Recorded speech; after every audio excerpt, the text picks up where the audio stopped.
pessoas, tudo bem com vocês, vencedores e perdedores? Mais um vídeo aqui no canal. Lembrando, se inscreva para mais conteúdo. Venham juntos nessa reta final da temporada da NFL. Tem muita coisa legal vindo pela frente. Ontem, segunda-feira, já postei um vídeo bem interessante pegando todos os times que estão ou neste momento no wild card ou na briga e dizer se eles são desafiantes ou coadjuvantes. Desafiantes é que a gente vê, né, meio que sendo otimista talvez, mas vencendo o Super Bowl. E os coadjuvantes, equipes que a gente vê batendo e voltando na pós-temporada. Vídeo bem interessante. E ainda nessa semana tem mais conteúdo, tá? Tem muito mais conteúdo. Então se inscreve, vem com a gente. Vamos lá, 10 vencedores e 10 perdedores. E eu vou falar um pouco do Thanksgiving. Foram 3 jogos na quinta-feira, então esses times estarão contemplados de alguma forma aqui no Vencedores e Perdedores, tá bom? Então vamos juntos aí começar com... com o Merchan da Esporte América. Linda essa camiseta do meu Igão, hein? Olha só, a coleção nova feita aqui no Brasil, produzida aqui no Brasil, em referência ao mês de novembro da NFL, que tem a questão da camuflagem, etc. O Salute to Service, vai ter o capacete desse lado, o logo da NFL do outro e o logo do Igão aqui. Tem várias camisetas. No final do vídeo eu mostro a dos Patriots, que eles me mandaram também. Agora sim, vamos começar com vencedores e perdedores. Vamos lá, vencedores. O Josh Jacobs quebrou o recorde de jardas corridas da história do Las Vegas Raiders, da franquia Raiders, e esse é um recorde tanto, afinal de contas, é um time que já teve o Marcus Allen e o Bo Jackson na posição de running back. Então, é um senhor recorde. Um dado interessante que eu fui atrás no Big Data, quando os Raiders têm mais de 5,5 jardas por carregada, significa que o ataque terrestre foi excepcionalmente bem, eles têm 3 vitórias e 1 derrota. Quando os Raiders não têm essa marca no jogo corrido, eles têm 1 vitória e 6 derrotas. A chance de pós-temporada dos Raiders ainda é muito pequena, né? Afinal de contas o time acabou derrapando no início da temporada. Tinha mais elenco do que a campanha mostrou, né? Queria deixar muito claro isso. Mas foram algumas viradas que esse time sofreu que não poderia ter sofrido, né? Isso começou já lá atrás contra a Arizona, por exemplo, estava 20-0 na frente, tomou a virada no último quarto. Os Raiders têm 5% de chance de pós-temporada de acordo com o 538. É muito pouco. Se vencerem as 3 próximas partidas, ficarem 7-7, ainda estão numa situação delicada. Mas não custa sonhar e não custa terminar a temporada em bom tom, né? Para afastar qualquer tipo de crise, qualquer tipo de papo de troca do Derek Carr e tudo mais. Vamos ver como os Raiders terminam a temporada. Tem 3 jogos interessantes pela frente. Chargers, Rams e Patriots. Podem até vencer os 3 jogos. Pode ser que os Raiders disparem nessa reta final, ou pode ser que sejam eliminados de vez na semana que vem, mas vai ser bem interessante a gente acompanhar isso. Segundo vencedor, o Joe Burrow. E isso aqui é mais pelo jogo do que pelas estatísticas. Se a gente assistir a partida aí, vai ver que o Joe Burrow foi muito importante em momentos-chave, com passe para mais de 10 jardas em momentos importantes, para mover as correntes, correndo com a bola também em momentos importantes, contra a boa, fortíssima defesa do Tennessee Titans fora de casa. O Burrow não foi sacado 9 vezes dessa vez, mas ajudou os Bengals, mesmo sem o Ja'Marr Chase e sem o Joe Mixon, a sair com essa vitória. Não por acaso ele é a capa desse vídeo.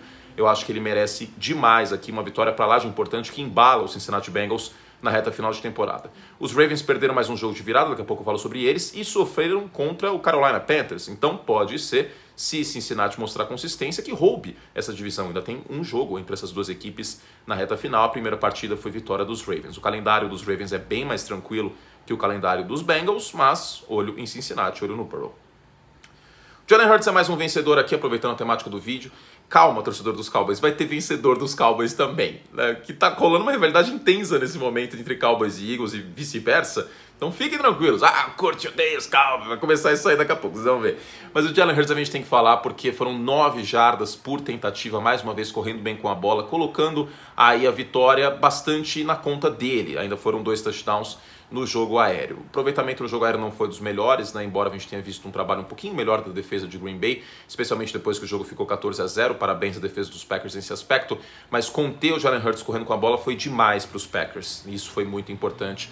Essa vitória que foi um pouquinho mais susto do que deveria aí para Filadélfia jogando em casa no Sunday Night contra um time virtualmente eliminado nessa temporada, quem diria, o Green Bay Packers. Mas eu tenho 2 vencedores dos Packers para falar. Primeiro, o Christian Watson, que está começando a desabrochar, que nem um manjericão que eu tenho aqui em casa, que eu gostaria de mostrar para vocês, mas estou com um manjericão muito bonito, está crescendo as folhas, eu amo manjericão, porque manjericão dá para fazer pesto, dá para colocar no molho vermelho. Manjericão é um espetáculo, que tempero formidável que é manjericão. Eu gosto de pizza margarita porque tem manjericão. Pronto, pode tirar a pizza aí, senão as pessoas vão ficar com fome, André. Mas o Christian Watson demorou, mas começou a desabrochar na temporada 110 jardas nesse jogo, teve aquela recepção longa no último quarto do passe do Jordan Love, daqui a pouco eu vou falar sobre ele, e vem sendo cada vez mais importante e tendo destaque nesse corpo de recebedores abaixo da média dos Packers. Talvez demorou demais para isso acontecer, mas de qualquer forma fica aí a menção mais do que honrosa para ele neste momento da temporada. E eu vou colocar o Jordan Love como vencedor. Foi disparado o melhor jogo do Jordan Love que a gente viu, embora ele não tenha tido nem 10 passes nessa partida, foi muito bem, né? E eu senti ele mais confortável no pocket. Agora, o grande problema do empolgou é que o espaço amostral é muito pequeno, né? Neste momento, o ideal seria, e eu vou sim falar isso, que o Jordan Love fosse o quarterback dos Packers pelo resto da temporada, para os Packers descobrirem o que eles têm no Jordan Love, tá? Porque treino é treino, jogo é jogo. O Jordan Love precisa ter uma sequência para a gente saber o que acontece. Quem é o Jordan Love?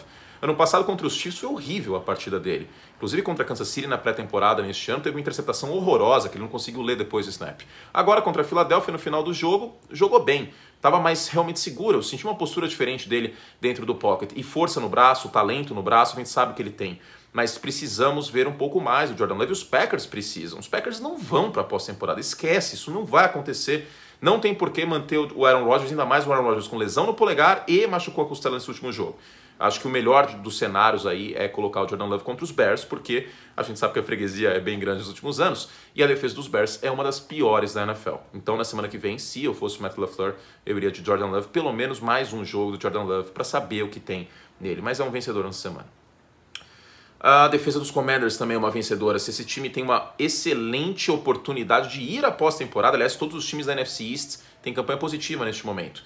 Os Commanders, eu não sei se todos vão, é provável que não, porque eles se enfrentam, né? Tem 2 jogos entre Commanders e Giants, por exemplo, só para citar um ponto, né? Matematicamente difícil que isso aconteça, mas hoje está acontecendo, claro, por conta do calendário também. Mas a defesa dos Commanders foi muito importante na semana passada contra os Texans, especialmente o Kyle Fuller, e que teve uma pick six, né, que foi a primeira pontuação do jogo, e agora o Kyle Fuller como interceptação. Kendall Fuller é que era dos Bears e dos Browns. Kendall Fuller, desculpa. O Kendall Fuller como interceptação na end zone para matar a partida. Os Falcons estavam naquele momento com 60% de chance de vitória, de acordo com a NFL Next Gen Stats. E também mérito do Payne, né? Daron Payne desviou a bola na linha. Então a defesa dos Commanders sai como vencedora, porque é essa defesa que está colocando o time na briga pelos playoffs. E o Chase Young ainda não jogou em 2022, hein? Olha só que interessante. Mesmo sem o Chase Young, essa defesa está jogando muito bem nas últimas partidas e merece aqui a menção. Agora deu meio que o óbvio, né? Lembra do pior que tá, não fica? Pois é, e ficou muito melhor. Mike White entrou no lugar do Zach Wilson e o New York Jets teve um quarterback com 3 passes para touchdown e 300 jardas. Sim, contexto. Foi contra os Bears, mas o Zach Wilson não teria tido esse jogo contra Chicago. Eu garanto que ele não teria tido essa partida. O melhor Mike White é muito melhor do que o melhor Zach Wilson. E a gente viu o melhor Mike White em campo possível nessa vitória importante dos Jets contra Chicago, que recoloca o New York Jets na trilha para a pós-temporada, né? Foi uma decisão corajosa, uma decisão ousada do Robert Saleh, que o Tom gostou, né, Tom? O Tom tá querendo aparecer aqui para causar, né? Vai pro chão. Não, tá causando, quer aparecer no vídeo, vai lá comer, vai. E, enfim, decisão importante do Robert Saleh e deu muito certo com o Mike White. Bastante seguro, arriscou na medida do possível. Teve um outro passo que poderia ter sido interceptado, sim. Mas, no geral, foi um jogo muito sólido, muito ousado em alguns momentos, positivamente, do Mike White, que hoje é uma opção melhor para os Jets do que o Zach Wilson. Acho que ficou aí evidente, sendo só uma partida, eu sei, mas foi uma partida que ele extrapolou qualquer expectativa que todo mundo teria aí para a estreia do Mike White na temporada. Oitavo ponto, agora vamos voltar para quinta-feira, oitavo vencedor, o ataque dos Patriots. Novamente explicando que esse vídeo ele existe justamente para a gente ir além do box score, além dos placares. Os Patriots perderam a partida contra os Vikings, mas o ataque funcionou bem melhor. E como isso aconteceu? Então quer dizer que não tem que ficar forçando o passe vertical no primeiro tempo que nem um maluco, tem que usar o play action e passar a bola rápido com o Mac Jones? Olha só, Matt Patricia, quem diria, hein, que isso daria certo? Mac Jones teve 5 de 7 para 80 jardas e um touchdown no play action nessa partida. Não foi um volume tão grande de play action, 16%, mas de qualquer forma, assim, tá mais do que óbvio qual é a fórmula que esse ataque tem que seguir, né? Vídeo o que acontece com o New York Giants, o Mac Jones é mais quarterback que o Daniel Jones. Então, é só correr mais com a bola e parar de inventar moda e ter um pouco mais de consistência no play calling, né, seu Matt Patricia? Os Patriots perderam, mas, queira ou não, ainda estão na briga. Jogam quinta-feira contra o Buffalo Bills. Aí, se perder, fica bem mais complicada a situação. De qualquer forma, a defesa dos Patriots não foi tão bem nesse jogo, mas daqui a pouquinho eu falo o porquê que também ela não foi tão bem, né? Aliás, eu vou falar agora. Fui no NFL Nation Stats e fiquei impressionado com uma coisa, porque assistindo ao jogo isso ficou óbvio, mas eu queria um número para demonstrar isso. O Justin Jefferson teve 73 jardas recebidas nessa partida. Só essa frase já seria fantástico. Mas ele teve 73 jardas recebidas em tight windows. O que significa tight windows pelo NFL Nation Stats? Menos de 1 jarda de separação. Ele teve 73 jardas em jogadas que ele não tinha separação, que ele simplesmente, o Kirk Cousins joga qualquer coisa ele pega. É inacreditável o que esse cara tá jogando. É simplesmente inacreditável. Que absurdo que é o Justin Jefferson. E mesmo tendo sido quinta-feira, é um dos motivos pelo qual eu tô querendo colocar os jogos de quinta aqui, porque ele merece uma menção mais do que honrosa, mais um vencedor. E por fim, mais um da quinta-feira, torcedor dos Cowboys, Regozijai, torcedor de Dallas, Micah Parsons, que hoje, pra mim, seria o defensor do ano. Uma outra menção rosa, o Nick Bosa no final da partida, que foi muito importante. Micah Parsons teve 2 sacks e é um cara, assim, absurdamente completo. Essa briga vai ser muito boa. A gente tem Micah Parsons, a gente tem o Nick Bosa, tem o Matt Judon pela produção em sacks, queira ou não, mas eu sou mais esses outros dois, especialmente o Micah Parsons, mais uma vez vencedor aqui nesta semana. Vamos aos perdedores? Primeiro, Tom Brady. Porque essa insistência, nesses momentos acho que falta o tato do Bruce Arians. Essa insistência em passes longos de Tampa não está funcionando. Primeira campanha, o jogo terrestre funcionou. No resto do jogo não funcionou em absolutamente nada. A gente viu contra Seattle que o jogo terrestre funcionando é outro ataque de Tampa. Com o jogo terrestre não funcionando, forçando Tampa em situações de descidas longas, 2ª para 8, 3ª para 10, 3ª para 7, a gente está vendo o Brady soltar o braço até mais do que deveria. No último quarto, pelo ESPN Stats and Info, 13 jardas no ar por passe. E o aproveitamento foi para as cucuias. Então, esse não é o modelo de Tampa. Para vocês terem ideia, neste ano, em passe para mais de 15 jardas, o Brady tem 1 touchdown. Até a semana 12 do ano passado, ele tinha 8 touchdowns em passes assim. Não é o modelo de Tampa esse, não vai funcionar. Os recebedores, como um todo, não estão tão bem nessa temporada de Tampa, né? A gente teve uma ou outra jogada do Mike Evans, do Godwin e tal. É mais do que óbvio para mim que sim, um tight end de alto nível está fazendo falta nessa equipe de Tampa. Gronkowski, queira ou não, na red zone era muito importante. E também no jogo terrestre. A importância do Gronkowski no jogo terrestre acho que talvez seja até subestimada, mas o Brady sai como um perdedor porque Tampa não tem uma sequência de 3 vitórias essa temporada. Esse time vai para a pós-temporada porque a divisão é a pior da NFL. Atlanta perdeu, New Orleans perdeu, Carolina está fora da briga e ganhou, foi o único time que ganhou nessa divisão. Uma derrota que eu não esperava que fosse acontecer fora de casa contra Cleveland, um time que estaria virtualmente eliminado, mas agora ganha uma sobrevida, né? Semana 13 volta o Deshaun Watson, lembrando. Segundo perdedor é o Zach Wilson, né? Porque ele foi para o banco, o time anotou aí uma tonelada de pontos e o quarterback entrou no lugar dele, teve 300 jardas e 3 touchdowns com o mesmo elenco. O Zach Wilson é um tremendo perdedor essa semana pelo contraste que foi criado, né? Enfim, vamos ver o que vai acontecer. O terceiro perdedor aqui eu poderia colocar o Russell Wilson de novo, porque o ataque de Denver demorou uma eternidade para ganhar a primeira descida, o único touchdown foi no final do jogo, é mais um jogo que o pior ataque da NFL em pontos por jogo, o pior ataque da NFL em red zone, o pior ataque da NFL em terceira descida, não faz nada, não fez nem 10 pontos. Mas eu vou colocar o Nathaniel Hackett, sabe por quê? Porque o Mike Purcell teve uma jogada que ele foi gritar com o Russell Wilson na frente de todo mundo, o jogador da defesa de Denver, que é uma das melhores da liga em pontos por jogo, aliás, embora a vez ou outra sofra contra o jogo terrestre, mas no geral, contra os adversários é uma boa defesa. Ele gritou na cara do Russell Wilson, gritou, sem nenhum respeito pelo líder do time, que é a posição de quarterback, que é o Russell Wilson. E o Nathaniel Hackett não fez absolutamente nada porque ele não tem controle desse time mais. O Hackett precisa ser mandado embora no final dessa temporada. Sabe por quê? Porque alguém precisa pagar essa conta. Não existe almoço grátis. Alguém precisa pagar essa conta. E o Russell Wilson já teve o contrato renovado. Você vai precisar trazer um novo treinador, apertar o reset no videogame e começar de novo. Porque dando sequência nesse trabalho ruim que o Hackett faz, não tem como, sendo muito sincero. Ele é o único culpado? É claro que não. O Russell Wilson é um dos piores quarterbacks dessa temporada e já venho batendo algum tempo na tecla de que ele não é o mesmo quarterback depois da lesão. De qualquer forma, alguém precisa pagar essa conta. O time precisa resetar depois desse ano terrível. Era para os Broncos estarem 8-3 de campanha. Tá ao contrário.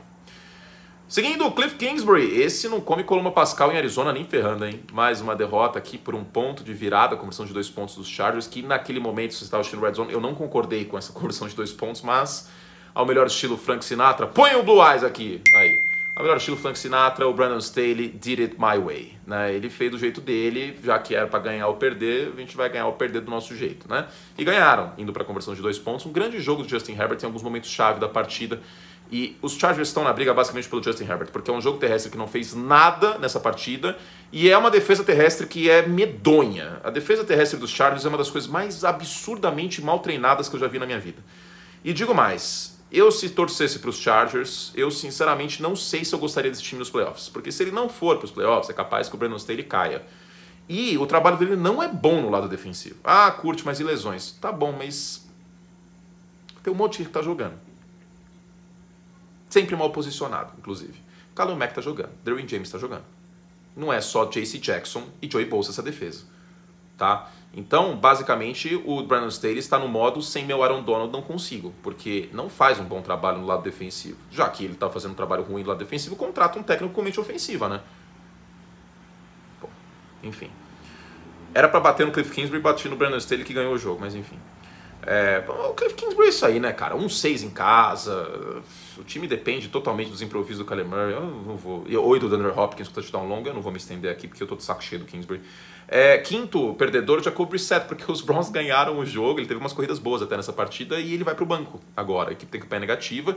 E vem o Deshaun Watson, que vai ser muito bem tratado por os estádios aí ao longo dos Estados Unidos, tenho certeza absoluta. Mas o Brissett ficou abaixo do que precisava Cleveland no geral. Venceu esse jogo, mas é um perdedor da semana porque não fez o suficiente para, no mínimo, gerar uma dúvida daquele ponto de tipo, mas ele tá jogando bem. Será que vai colocar um cara que não joga 1 ano e meio no lugar? Será que não é melhor colocar ele só ano que vem e tal, poeira baixar? Não, nem isso vai acontecer.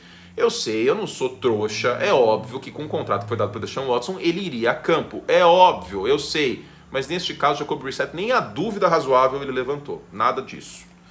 Sexto ponto, ataque de São Francisco. Quando você tem que passar a bola 37 vezes com o time Garoppolo, isso não costuma ser um bom sinal. Tudo que deu certo na segunda-feira não fluiu nesta última partida. E olha que o Lattimore nem jogou, hein? A secundária de New Orleans estava desfalcado. O Garoppolo foi bastante pressionado. Teve uma outra vez que ele saiu da pressão, conseguiu até conectar uma boa bola. O Jennings teve um touchdown ali numa bola contestada. Teve uma interceptação horrorosa do Garoppolo que voltou por falta. Mas me preocupa essa oscilação de São Francisco, né? E aí eu volto na minha tese que não dá para confiar. Por isso que eu falei na imagem que eu postei no Instagram, a versão de segunda-feira contra os Cardinals é a versão que eu consigo ver ganhando um Super Bowl. Mas essa versão vai aparecer?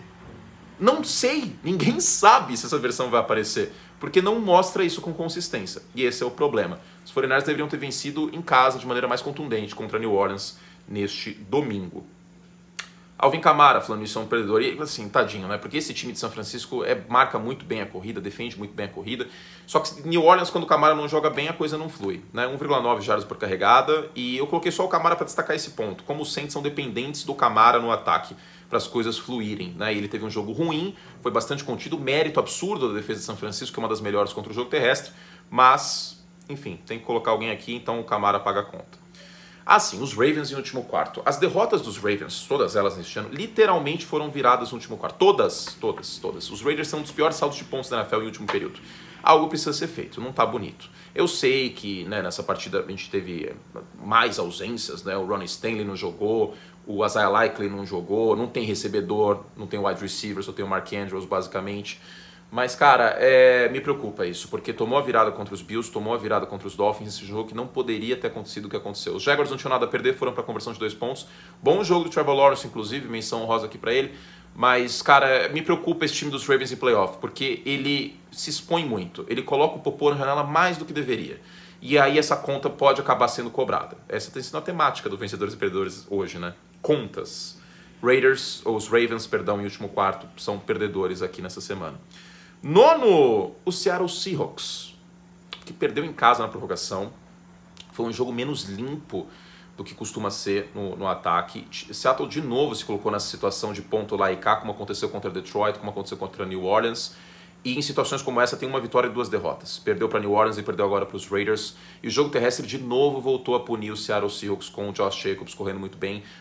A maior parte das jardas do Jacobs vieram antes do primeiro contato. Então foi um trabalho ruim da linha defensiva fazendo infiltração. Um trabalho bom da linha ofensiva dos Raiders, claro. Mas de qualquer forma me preocupa porque tem um confronto contra São Francisco que tem como força correr com a bola. Então, neste momento, pelo 538, 13% a chance de Seattle ganhar a divisão, 87% a chance de São Francisco, Arizona e Los Angeles estão fora dessa briga basicamente. Me preocupa essa situação, mas outra situação que eu estou extremamente preocupado é a do New York Football Giants. Os Giants vêm de algumas derrotas seguidas, tomaram uma surra contra Detroit em casa, não conseguiram fazer muita coisa no segundo tempo contra Dallas, esse 28-20 é um placar mentiroso. Foi garbage time o touchdown dos Giants. Então, assim, sem o Saquon Barkley voando baixo, o ataque desmorona. E não é só culpa do Daniel Jones, é falta de ingrediente. Não tem wide receiver, 3 desfalques na linha ofensiva, teve desfalque na secundária também. Não é só tudo na conta do Daniel Jones. Ele é limitado, ponto. Esse é o Daniel Jones, a gente tem que conviver com isso. Mas os Giants têm 2 partidas contra os Commanders, adversário direto na briga pelos playoffs. Tudo indica que Seattle vai para a pós-temporada via wild card e os Seahawks têm a vantagem no confronto direto. E ainda tem Dallas, que também tem a vantagem no confronto direto. Neste momento a chance de pós-temporada dos Giants é de 45%. Mas essa chance pode começar a ficar complicada nessa reta final se o time não se reorganizar e fazer o possível com o talento que tem. Mais lesões vão atrapalhar bastante os Giants. É isso então, meu Brasil, fizemos o que podíamos. Mostrar aqui os recebidos da Esporte América. Tá aqui, camiseta pra fora. Tem essa que eu tô usando, dos Eagles, mas tem de vários times lá, nessa coleção muito bonita aqui, ó, dos Patriots também. O logo da AFC desse lado, não, o logo da NFL. Muito bom. E tem o logo da NFL, se você quiser algo mais não clubista, tá aqui também. Você pode entrar em esporteamerica.com.br, o link tá aqui embaixo, para adquirir essa coleção e ainda aproveitar a Black November com os descontos aí deste mês. Black Friday passou, mas os descontos seguem lá. Camisetas com 25% de desconto, moletons com 40%. Entra lá em esporteamerica.com.br, tá bom? Fizemos o que podíamos, a gente segue conteúdo aqui. Se inscreva no canal, venha conosco. Cobertura da NFL em 2022. Tchau.